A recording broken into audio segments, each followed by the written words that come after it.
Hello everyone! It's me again, Mami Rona, ang isang certified solo nanay tindera. Ngayon po ay 1:42 na ng tanghali at syempre ngayon po ay Monday. Walang pasok yung mga bata dahil ngayon nga po ay signal number 1 ang Rizal area. So ngayon po, bali nag-order ako last Saturday sa Pure Gold. Akala ko i-deliver nila kahapon ng Sunday pero hindi nga po natuloy. So ngayon po is Monday na, hinihintay ko po yung delivery ng Pure Gold. So, ngayon po, wala pang confirmation kung maidi-deliver nga po nila ngayong araw. Dahil nga po sa nasira daw po yung kanilang delivery truck or delivery van. So, hindi naman po natin sila masisisi tungkol doon. So, ang nangyayari nga po, medyo marami na akong mga paninda na wala. So, kulang-kulang na ang aking mga paninda. So, ang ginagawa ko na lang po, pag umaga, na ako po ay mamimili, bumibili po ako ng paunti-unti, like 5 piraso lang, para po, yung kaya ko lang bit-bitin, para po, kahit papano, meron akong maitinda. So, ngayon nga po, dahil sa tanghali, walang gaano pong nabili, ayan po, ako po ay naglilinis nitong aking tindahan dahil tamang-tama nga po na marami na pong bakante or nabakante yung aking istante. So, wawalis-walis lang po muna si Mami Rona para kahit papano, pagdating po ng aking delivery ay maglalagay na lang at malinis na yung lagayan ng aking mga paninda.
Ito na nga po yung aking tindahan. Ayan po, marami na pong mga kulang-kulang. Yung mga sitsirya po, halos, ayan, ubus na. Wala na, konti na lang po yung mga natitira. So, ayan po. Tapos, dito din po mga sitsirya. Siyempre po yung aking mga mantika ay ubus na. Ayan po, yung malalaking mantika po yun yung 500 ml. At saka siyempre 1 liter. At siyempre, dito po ay ubus na din po yung nakalagay po dito ay yung Del Monte na fruit cocktail. So, ayan po. Ubus na rin yung aking fruit cocktail. At syempre yung aking mga biskuit, ay ayan, ubus na po. Kulang-kulang na rin. Ito pong aking mamon, ay ayan na lang po natitira. Tsaka syempre yung honey ay konti na rin lang. Yung aking flour ay ayan po. So, dito naman po ay medyo okay pa dahil ito naman po ay binibili ko sa palengke. So, nakapamalengke po ako. Syempre dito naman po yung aking mga noodles. Ayan, at saka pansit canton ay kulang-kulang na nga din po. Ayan po. So, umorder na ako. Pero yun na po ay hindi pa po dumarating. Syempre, yung aking mga Zondrox at saka syempre yung aking mga Downy ay tagpo-konti na rin lang. At saka syempre po yung aking mga powder, mga Surf, Tide, Ariel, Breeze, at saka syempre yung mga bar. Ayan po. Surf na sorted ay paubos na rin po. At saka syempre yung aking diaper. So, ayan po.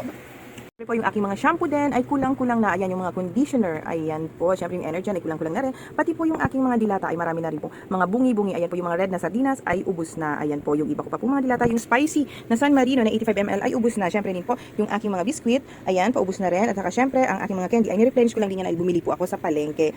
So, ayan po, no? Pagdating naman po dito, yung aking ketchup na banana ketchup na UFC ay ubos na rin. Siyempre, yung mga patis ay kulang-kulang na, mga bawas-bawas na rin yung aking mga napkin. At siyempre po yung aking mga suka, toyo na maliit, wala na rin po. Paubos na rin ang aking suka na maliit. At saka siyempre po, yung mga naka-pouch po ng Mang Tomas. Ayan po, yung sa Mang Tomas naman po ay kulang-kulang na rin. At saka siyempre, yung aking mga fabric conditioner na Surf. So, ayan po, yan po ay nai-order ko na. Siyempre po, ang napakamabenta pong Coco Mama ay bali konti na lang din, pero nag-order na ulit ako sa Pure Gold. So yan po, hinihintay ko po yung delivery sa akin ng Pure Gold para kahit paano mapuno na ulit ang aking paninda.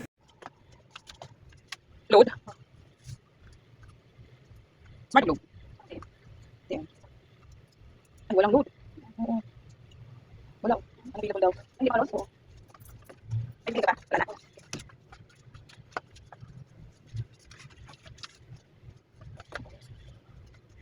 Kasi, yun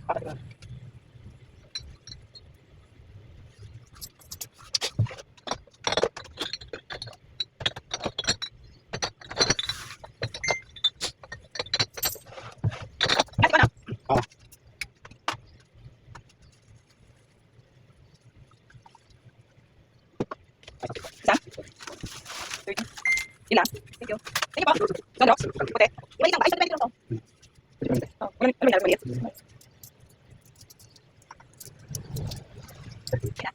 Cook na. Ikote.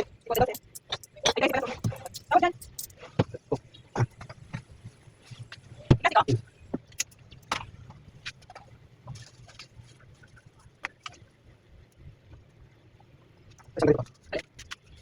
Sharon.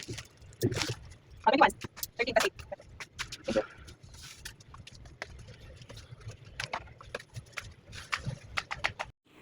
So, ngayon din po, ayan, kanina nga po hindi ko po pala napakita na yung aking gardenia ay paubos na. Meron pa namang natira pero siguro mga 6 na piraso na rin na lang po yun. So, ngayon po, bali Monday pero nagulat nga ako, nag-deliver na si gardenia dahil supposedly po ay Tuesday pa siya. Siguro nga po dahil sa bagyo kaya inagahan niyang mag-deliver.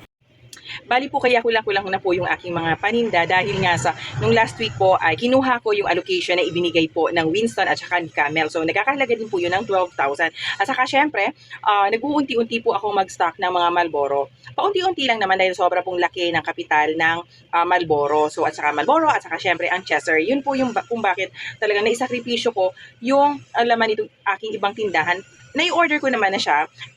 Bale, yun nga din po ang isang rason po ay hindi po siya nakarating kahapon. So, akala ko nga po yun ay Friday. So Friday, Saturday. So, akala ko po hopefully na Sunday po i-deliver for sure. Pero hindi nga po natuloy dahil nasira nga po yung kanilang truck. So, ang ginagawa ko po, namimili po ako dito sa wholesaler, isang wholesaler din sa Marikina, pero pa konti-konti nga lang din po, dahil po sa sobrang bigat, marami pa rin po ako mga binibit-bit na mga paninda, tulad ng mga gulay, at saka syempre yung mga mantika na binibili ko po talaga sa palengke. So, hindi ko po kayang bit-bitin lahat. At syempre, sayang naman kung magta-taxi ako o kung magre-rent pa ako ng sasakyan. So, sayang na sayang, nanghihinayang naman din po ako dahil tubo ko na din po yun. So, sakripisyo na lang din, no? Talagang malaking tulong po talaga sa akin yung free delivery at syempre cash on delivery po ni Pure Gold. So, doon lang po ako nakadepende, lalong-lalo na nga po sa mabibigat na mga paninda. At saka syempre, yun nga po palang aking delivery ngayon ay umabot po ng nasa 32,200